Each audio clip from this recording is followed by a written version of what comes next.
Hi friends, welcome back to my channel. இன்றைக்கி நம்ம சமையலில் பாருங்கள், ஒரு பருப்பு ரேஷனில் வாங்கின பருப்பு வச்சு சாம்பார் செஞ்சுட்டு புழுங்கல் அரிசி நம்ம நார்மலாக வீட்டில் சாதம் வடிக்கக்கூடிய புழுங்கல் அரிசி வச்சு ஒரு பொங்கல் செஞ்சுருக்கேன். ஸோ பச்சரிசி தான் இதுக்கு தேவைன்ட்டு இல்லை, எந்த அரிசியில் வேணாலும் நம்ம பொங்கல் செய்யலான்ட்டு அதுக்கேற்ற மாதிரி கலரும் சரி டேஸ்ட்டும் சரி கொஞ்சம் கூட மாறாமல் நம்ம எப்படி செய்யலான்றதை நம்ம பார்க்கலாம். வாங்க வீடியோக்குள்ளே போகலாம். ஃபஸ்ட்டு ஒரு கப்பு பருப்பை நான் கழுவிட்டு குக்கரில் போட்டுக்கிட்டேன். அது கூடவே ஒரு பெரிய வெங்காயம் இந்த மாதிரி ரஃப்பாக சாப் பண்ணி போட்டுக்கிட்டேன். அதுக்கப்புறம் தக்காளி அதே போல் சேர்த்துக்கிட்டேன். அதே மாதிரி தான் ரெண்டு சின்னதாக தக்காளி எடுத்தேன். காரத்துக்கு ஏற்ற மாதிரி பச்சை மிளகாய் சேர்த்துருக்கேன். ஒரு 3லேருந்து 4 பச்சை மிளகாய் நீங்கள் சேர்த்துக்கோங்க. ஒரு அரை ஸ்பூன் மஞ்சள் பொடியும், அரை ஸ்பூன் சீரகமும் சேர்த்துருக்கேன். ஒரு அரை ஸ்பூன் வெந்தயம் சேர்த்துருக்கேன். வெந்தயம் பார்த்திங்கன்னா குளிர்ச்சிக்காக சேர்த்தேன். ஒரு ஸ்பூன் எண்ணெய் சேர்த்துக்கிட்டேன். எண்ணெய் நல்லா சாஃப்டாக வெந்து வந்துடும், ரேஷன் பருப்பு இல்லைங்களா, அதனால் நான் எண்ணெய் சேர்த்துட்டு தேவையான அளவு தண்ணி ஊற்றிட்டு இதை ஒரு 5 விசில் விட்டு நான் பருப்பு வேக வச்சேன். ரேஷனில் வாங்குறதுனால பருப்பு ஒரு விசில் 2 விசில் கூட வச்சாதான் வேகுது நல்லா. ஸோ இப்போ கடைப்பருப்பு இருந்தாலுமே சரி, ரேஷனில் வாங்கின பருப்பு வேஸ்ட் பண்ண மனசு வரல, அதனால தான் நான் அதில் செய்கிறேன். இப்போ பாருங்கள், ஒரு ஸ்பூன் ஆச்சி இல்லைன்னா சக்தி சாம்பார் பொடி எது வேணாலும் நீங்கள் யூஸ் பண்ணிக்கலாம். நான் சக்தி சாம்பார் பொடி யூஸ் பண்ணுறேன். ஒரு ஸ்பூன் போட்டுட்டு நல்லா இதை மிக்ஸ் பண்ணி விட்டுடுங்க. ஸோ ரொம்ப ஈஸியாக செய்யக்கூடிய ஒரு டிஷ்ஷு சாம்பார் தான் இது. ஒரு 5-6 பல்லு பூண்டும் நான் தோல் உரித்து அதிலேயே சேர்த்துக்கிட்டேன். அதுக்கப்புறமா லிட்டை க்ளோஸ் பண்ணிவிட்டு ஒரு 5 விசில் விட்டு எடுத்துக்கலாம். அதுக்குள்ளே நம்ம பொங்கலுக்கு ரெடி பண்ணிக்கலாம். பாருங்கள், ஒரு கப்பு பைத்தம்பருப்பு எடுத்து ஒரு பேனில் நல்லா வறுத்துக்கிறேன். ஸோ இந்த பருப்பு நிறம் மாறக்கூடாது, கருகிடும். வாசனை வந்தால் போதுங்க. அந்த வாசனை வரும்போது நீங்கள் தொட்டு பார்த்தீங்கன்னா சுள்ளுன்னு கையில் சுடணும். அந்த மாதிரி அந்த பதத்துக்கு நீங்கள் இதை வறுத்துக்கோங்க. இந்த மாதிரி நீங்கள் செய்யும்போது பொங்கல் ரொம்பவே டேஸ்ட்டாக இருக்கும். ஒரு ஹோட்டலில் போய் சாப்பிட்ற ஃபீலிங் இருக்கும் ஃப்ரெண்ட்ஸ். இப்போ நான் எந்த கப்பில் நான் பைத்தம்பருப்பு எடுத்தனோ அதே கப்பில் 2 கப்பு நான் இந்த புழுங்கல் அரிசி நம்ம வீட்டில் சாதம் வடிக்கிற அரிசி எடுத்துக்கிட்டேன். ஸோ இப்போ இது ரெண்டுமே நல்லா கொஞ்சம் மிக்ஸ் பண்ணி நல்லா வதக்கி விடுவோம். ஸோ இது வறுத்ததுக்கு அப்புறமா இதை ஒரு கிண்ணத்தில் ட்ரான்ஸ்ஃபர் பண்ணிவிட்டு இதை நல்லா ஒரு 3 தடவை கழுவி எடுத்துகிட்டு வந்துடலாம். ஸோ அந்த டஸ்ட்டு எதுவுமே இல்லாமல் நீங்கள் கழுவிடுங்க. கழுவி இப்போ பாருங்கள், நான் இந்த கப்பில் ஒரு கப்பு, மொத்தம் அரிசி 2 கப்பு, பருப்பு 1 கப்பு எடுத்ததுனால இதில் 9 கப்பு தண்ணி எடுத்துக்கிட்டேன். லைட்டாக ஒரு பிஞ்ச் அளவு மஞ்சத்தூள் சேர்த்துக்கலாம். வளர்கிறேன் ஃப்ரெண்ட்ஸ் நான். மஞ்சள் பொடி சேர்த்ததுக்கு அப்புறமா தேவையான அளவு உப்பும் சேர்த்துக்கிறேன். கல் உப்பு சேர்த்துக்கலாம். இந்த டிஷ்ஷுக்கு தேவையான உப்பு நான் இப்போவே போட்டுட்டேன். ஸோ இது நல்லா தண்ணி கொதித்த உடனே அரிசியும் பருப்பும் கழுவி வச்சுருந்தோம் இல்லைங்களா, அதை எடுத்து நம்ம ஆட் பண்ணிடலாம். பாருங்கள், ஸோ மஞ்சள் பொடி ஆப்ஷனல் தான், நீங்கள் வேணும்னா சேர்த்துக்கலாம். பட் சேர்த்திங்கன்னா கொஞ்சம் கலர்ஃபுல்லாக கிடைக்கும், அதனால தான் நான் சேர்த்தேன். ஸோ இப்போ நல்லா இதை மிக்ஸ் பண்ணி கொடுத்துடலாம். மிக்ஸ் பண்ணி விட்டுட்டு நம்ம லிட்டை போட்டு மறுபடியும் இதை ஒரு 2-3 விசில் விட்டால் போதும், அதிகமாக விடணுன்ட்டு இல்லை. அவ்வளோதான் ஃப்ரெண்ட்ஸ். இப்போ ரெண்டுமே ரெடி ஆகிடுச்சு. இப்போ ஃபஸ்ட்டு தாளிப்பு கொடுத்துடலாம். ரெண்டுத்துக்குமே இப்போது 1 by 1 நம்ம தாளிப்பு கொடுக்க போகிறோம்.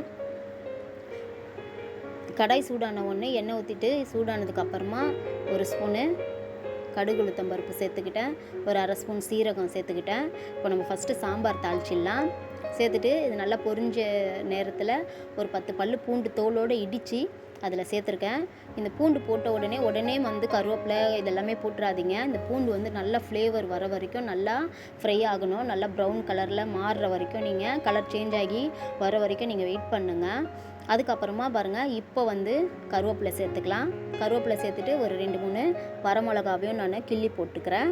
ஸோ இப்போது இது நல்லா கொஞ்சம் பொரிஞ்சு வரும்போது நம்ம சாம்பாரில் எடுத்து ஊற்றிடலாம். அவ்வளோதான் ஃப்ரெண்ட்ஸ், சாம்பாருக்கு தாளிப்பு கொடுத்தாச்சு.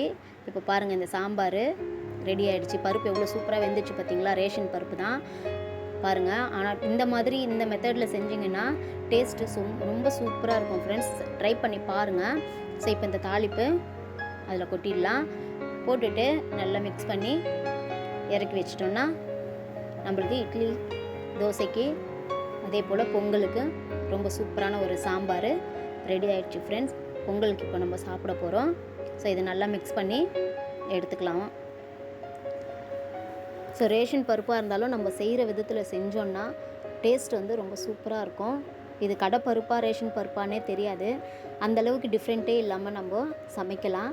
நான் உங்களுக்கு ரேஷன் பருப்பில் தான் செஞ்சு காமிச்சிருக்கேன். நீங்களும் இதே மெத்தடில் செஞ்சு பாருங்கள் ஃப்ரெண்ட்ஸ். இப்போ நம்மளுக்கு பொங்கலுக்கு சாம்பார் ரெடி ஆகிடுச்சு. இப்போ வாங்க பொங்கலை நம்ம ஓப்பன் பண்ணி பார்ப்போம். அரிசி பருப்புலாம் வெந்துடுச்சு இல்லையா? ஸோ இப்போ ஓப்பன் பண்ணி எடுத்துக்கலாம். இது தண்ணி அளவு நீங்கள் கரெக்டாக வச்சுக்கோங்க. இப்போ பாருங்கள், நல்லா வெறையாக இருக்கிற மாதிரி இருக்கும். அரிசி அப்படியே முழுசாக இருக்கிற மாதிரி இருக்கும். ஆனால் நீங்கள் மிக்ஸ் பண்ணி எடுத்திங்கன்னா பாருங்கள், காமிக்கிறேன் பாருங்கள், பார்த்தீங்களா? ஸோ கரண்டியை விட்டு 2-3 வாட்டி மிக்ஸ் பண்ணி விட்டிங்கனாலுமே அது குழஞ்சிரும் நல்லா. நம்ம மஞ்சப்பொடி போட்டதே தெரியல பாருங்கள், அந்த அளவுக்கு ரொம்ப கலர் கொடுக்கல, லைட்டாக தான் இருக்குது எல்லோயிஷாக. இப்போ வந்து பொங்கலுக்கு தாளிப்பு கொடுத்துடலாம். ஃபஸ்ட்டு ஒரு 2 ஸ்பூன் வந்து நான் எண்ணெய் சேர்த்துக்கிட்டேன், கடலெண்ணெய் சேர்த்துட்டு அதுக்கப்புறமா பார்த்திங்கன்னா நெய் சேர்த்துக்கலாம். நெய் வந்து உங்களுக்கு ஆப்ஷனல் தான். அப்படி வேணான்னா ரீஃபண்ட் ஆயில் நீங்கள் ஃபுல்லாகவே சேர்த்துக்கலாம். அப்படி இருந்துச்சுன்னா டால்டாவும் சேர்த்துக்கோங்க, டால்டா கூட சேர்த்துக்கலாம். பட் ஆனால் டால்டா வந்து நிறைய போடாதீங்க, அவாய்ட் பண்ணிக்கோங்க, ஜீரண கோளாறு இருக்கும். அதுக்கப்புறம் பாருங்கள், இஞ்சி வந்து இந்த மாதிரி பெரிய துண்டாக சின்னதாக நறுக்கி நான் ஆட் பண்ணிக்கிறேன். இந்த இஞ்சி வந்து நல்லா பொரிஞ்சு வரணும், அது வரைக்கும் வெயிட் பண்ணுங்கள். இஞ்சி போட்ட உடனே நீங்கள் மிளகு சீரகம்லாம் போடக்கூடாது. ஸோ இஞ்சி நல்லா இந்த மாதிரி பாருங்கள், நல்லா அது வெந்து இந்த சலசலப்புலாம் அடங்கட்டும். அதுக்கப்புறமா நம்ம அடுத்தது மிளகு சேர்த்துக்கலாம். இப்போ பாருங்கள், சலசலப்புலாம் அடங்கிடுச்சு. இப்போ ஒரு ஸ்பூன் மிளகு சேர்த்துக்கிறேன். மிளகு போட்டுட்டு பாருங்கள், இன்னும் கொஞ்சம் கூட போட்டுக்கிறேன். மிளகு சேர்த்ததுக்கப்புறமா நல்லா அது பொரிஞ்சு வெடிக்கணும் மிளகு, அது வரைக்கும் வெயிட் பண்ணுங்கள். அதுக்கப்புறமா அதே அளவு ஒரு 1.5 ஸ்பூனில் வரைக்கும் நான் வந்து சீரகம் ஆட் பண்ணிக்கிட்டேன். சீரகம் ஆட் பண்ணதுக்கப்புறமா இதுவும் சீரகமும் இன்னும் கொஞ்சம் லைட்டாக பொரிஞ்சு வரட்டும். அதுக்கப்புறமா கருவேப்பிலை சேர்த்துக்கிட்டேன். கருவேப்பிலை சேர்த்துட்டு கருவேப்பிலை நல்லா அந்த தன்மை எல்லாமே போனதுக்கப்புறமா நம்ம இறக்கிட்டு இந்த பொங்கல்லையே கொட்டிடலாம் ஃப்ரெண்ட்ஸ். ரொம்ப இந்த இஞ்சி தான் இந்த பொங்கலுக்கு டேஸ்ட்டு கூட. முடிஞ்சால் வந்து பச்சை மிளகாவும் ஒரு பச்சை மிளகாவும் நல்லா பொடியாக நறுக்கி போட்டுக்கோங்க, ரொம்ப டேஸ்ட்டாக இருக்கும், ஹோட்டலில் சாப்பிட்ற மாதிரியே இருக்கும். இப்போ அந்த தாளிப்பையெல்லாம் அந்த பொங்கலில் போட்டதுக்கப்புறமா நம்ம நல்லா மிக்ஸ் பண்ணிவிட்டு சாப்பிட்ற வேண்டியது தான். ரொம்பவே டேஸ்டான புழுங்கல் அரிசி பொங்கல் கம்மன்னு வாசனையோடு ரெடி ஆகிடுச்சு. சும்மா ஜம்முன்னு ரெடி ஆகிடுச்சு பாருங்கள். இப்போ நீங்கள் சீக்கிரமாக சமைக்கணும் அப்படின்னா கண்டிப்பாக இந்த மாதிரி ட்ரை பண்ணி பாருங்கள். வித்தின் 1/2 ஹவரில் நீங்கள் சமைச்சு சாப்பிட கொடுத்துடலாம். அந்தளவுக்கு ஈஸியான டிஷ்ஷு கூட இது. ஸோ கண்டிப்பாக நீங்கள் வீட்டில் ட்ரை பண்ணி பாருங்கள்.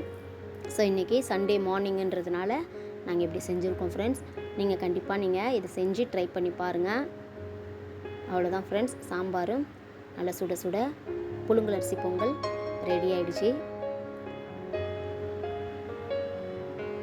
என்ன ஃப்ரெண்ட்ஸ், வீடியோ பிடிச்சிருக்கா?